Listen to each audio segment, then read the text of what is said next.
My name is Tina Iverson, a professor of Pharmacology and Biochemistry, and I'm the founding director of the High Throughput Crystallization Facility. My research looks at subcellular components called proteins and tries to understand how these proteins encode information. My laboratory uses a method called structural biology, and what we do is image the proteins at a very sharp level so that we can see the details of them. And this works really well for people who are very visually inclined. If we understand the shape of a protein, we can kind of estimate what it might be doing. Usually the first tool that we start with is called X-ray crystallography, and that's a technique where we interrogate a protein structures using X-rays.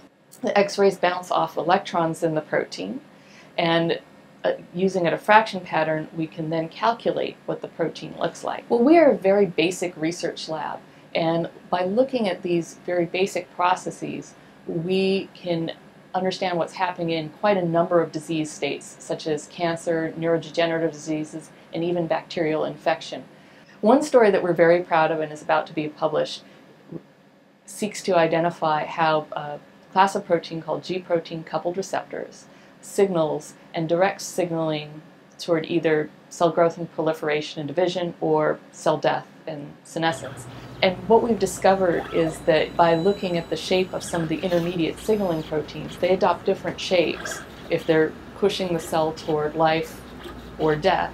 And we're trying now to correlate those shapes with different signaling outputs, as well as develop new modulators that might be able to stabilize the shape of the protein one way or another. So, for example, if you had a person with cancer, and they were getting a lot of signals in their cells to have cell growth and proliferation, you might instead give them something that would push the cell death angle.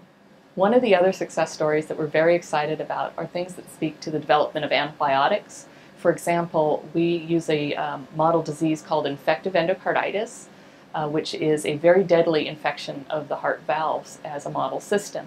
And in our research, we try and understand how the bacteria know that it should bind to platelets in order to cause this disease, and what information it has during the disease process and progression. What we've identified is that there is a series of molecules that are binding to the platelets that may be a drug target, and we're hoping in the very near future to start a drug discovery effort in order to develop therapeutics that may be able to augment the efficacy of current antibiotics, because this particular infection is very difficult to treat with antibiotics.